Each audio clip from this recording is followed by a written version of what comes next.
Assalamualaikum warahmatullahi wabarakatuh. Jumpa lagi kita di informasi keselamatan dan kesehatan kerja di rumah sakit.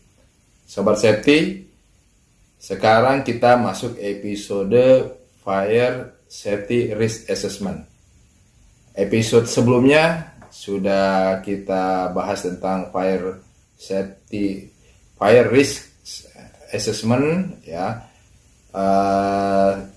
Sobat Safety bisa nanti bedakan ya. Kalau yang Fire Risk Assessment episode kemarin itu bagaimana kita melaksanakan penilaian, kemudian kita mengidentifikasi bahaya kebakaran di gedung yang akan kita nilai, terus mengidentifikasi orang-orang yang ada di dalamnya yang berisiko, kemudian dievaluasi, menghilangkan risikonya, bahayanya atau mengurangi risiko, kemudian semua dicatat temuannya, kita buat perencanaan dan perencanaan yang sifatnya darurat ya, dan selanjutnya pelatihan. Dan terakhir kita melakukan peninjauan ulang, memperbarui penilaian itu secara berkala ya, yang disebut dengan improvement berkelanjutan. Sekarang kita langsung masuk ke Fire Safety Risk Assessment. Sobat Safety, ada beberapa hal yang harus dipertimbangkan pada saat kita melakukan Fire Safety Risk Assessment, dan ini nanti Sobat Safety bisa membedakan apa bedanya Fire Risk Assessment dan Fire Safety Risk Assessment.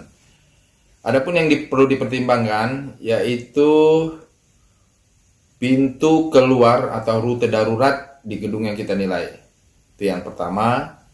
Yang kedua, deteksi kebakaran ya, dan sistem peringatannya seperti apa yang ada di gedung tersebut.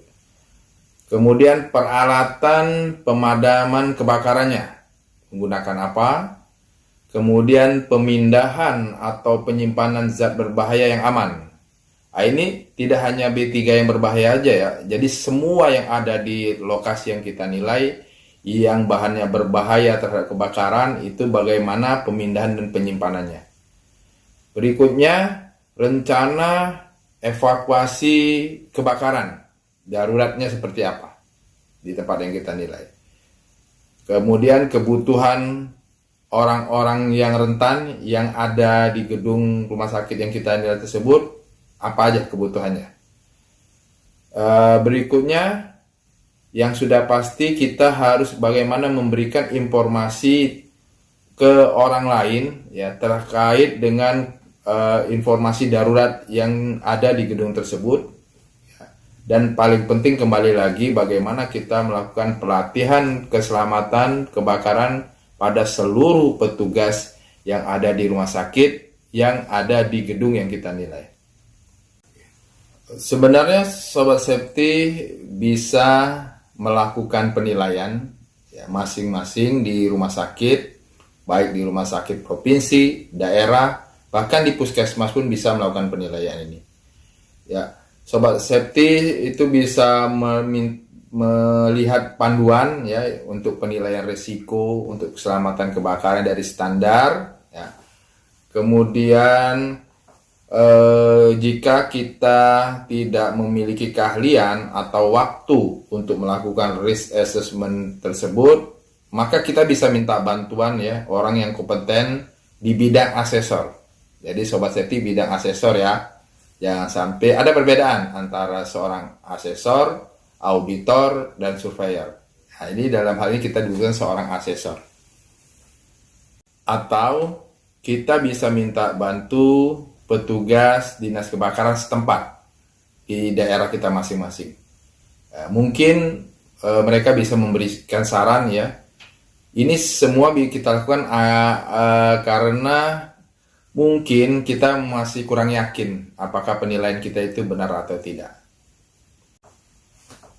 Selanjutnya sekarang kita akan bagaimana Sobat Safety melakukan penilaian Fire Safety Risk Assessment di tempat masing-masing.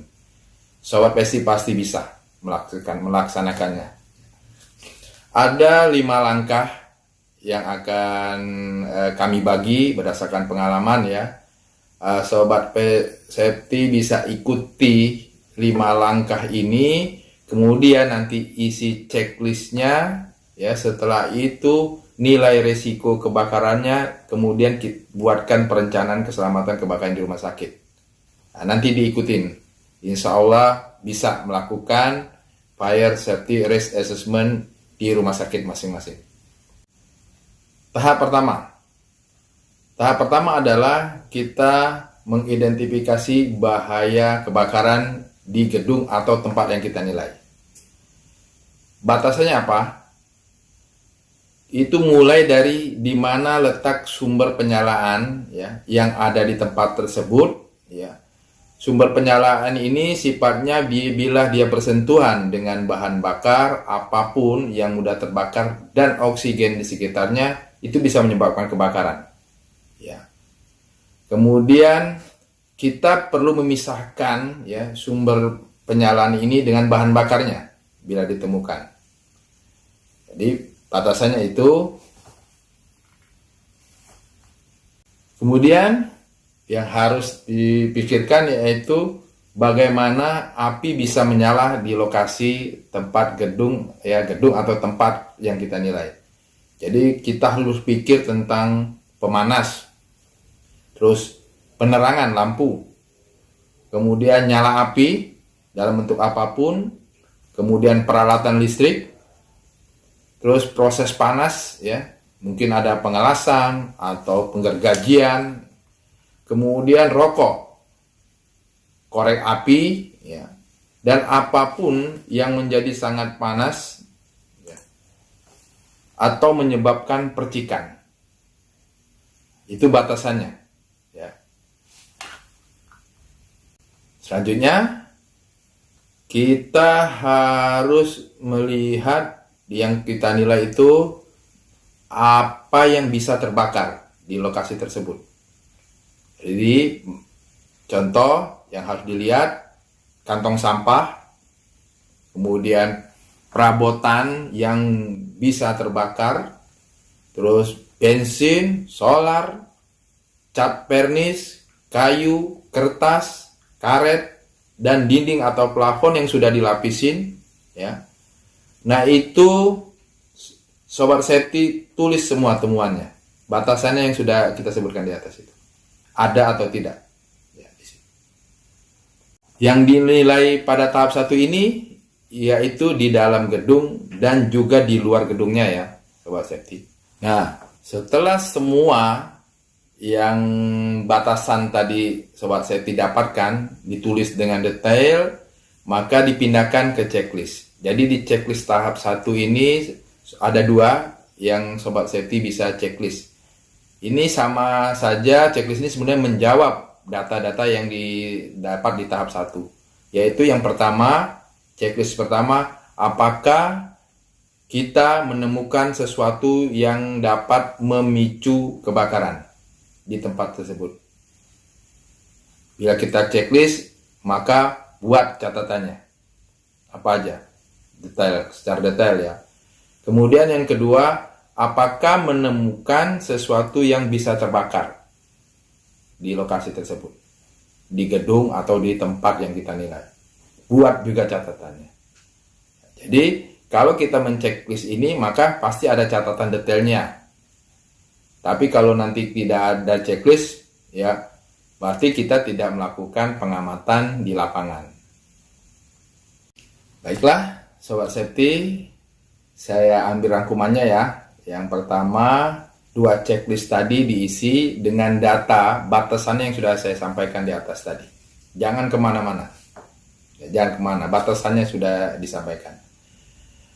Oke lah, baik, kita cukupkan untuk episode ini. Kita lanjutkan lagi nanti episode berikut. Jangan lupa subscribe, like, share, kemudian tekan lonceng, dan jangan lupa berikan komentar sehingga kita bisa berbagi. Berangkat selamat, bekerja selamat, pulang selamat, di rumah pun selamat dan sehat. Sekian, Assalamualaikum warahmatullahi wabarakatuh.